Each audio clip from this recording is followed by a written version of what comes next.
one here on Thursday is very similar to the one we just did, so don't worry about it. So my positioning, first thing to clear up, if my knee is on this side, I'm doing it wrong, right? If I land with my knee on this side, I need to address that. So I'll push my knee out right here. Now, you can figure 4 here. You can also just cross at your ankles and pinch your knees. That's up to you.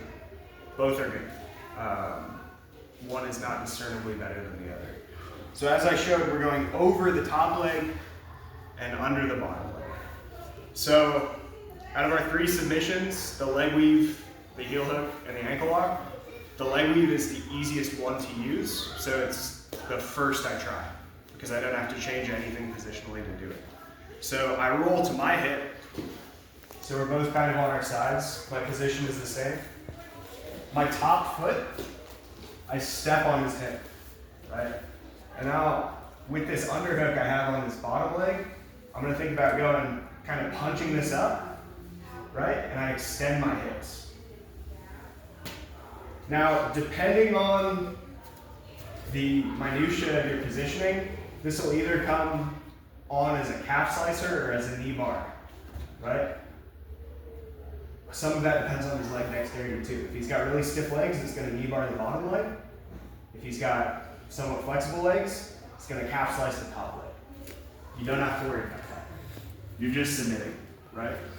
And sometimes you run into people that don't tap to this. That's no big deal. That's why we have 2 other positions, right? So again, we're going to go through all 3. I'm here. I just fall to my shoulder. I step on his hip. And then I punch this up and extend my hips for that submission, right? Now for my ankle lock, right, I'm under like this. I take out my underhook arm and I pick up his top leg.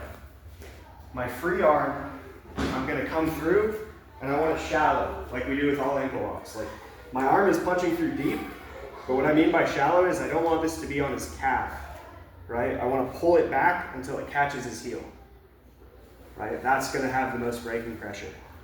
I come down here and I lock like a rear naked choke grip. But same deal, my hand is punching towards the ceiling.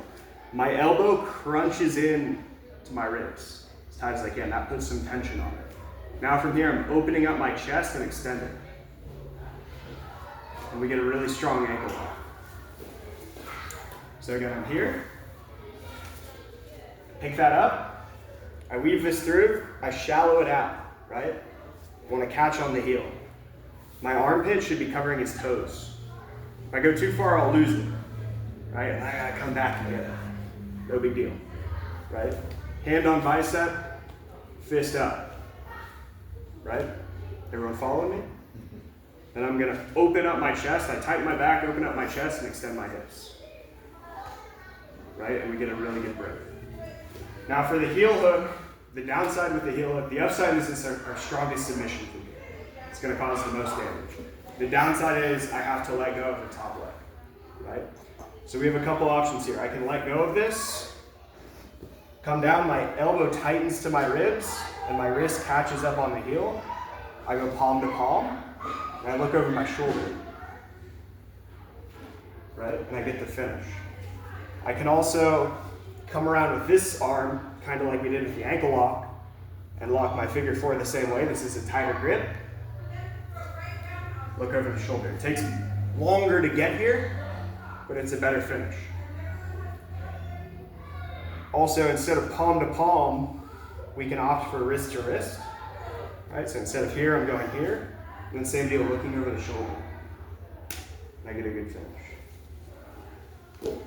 Hey, does anyone want to see any of those again?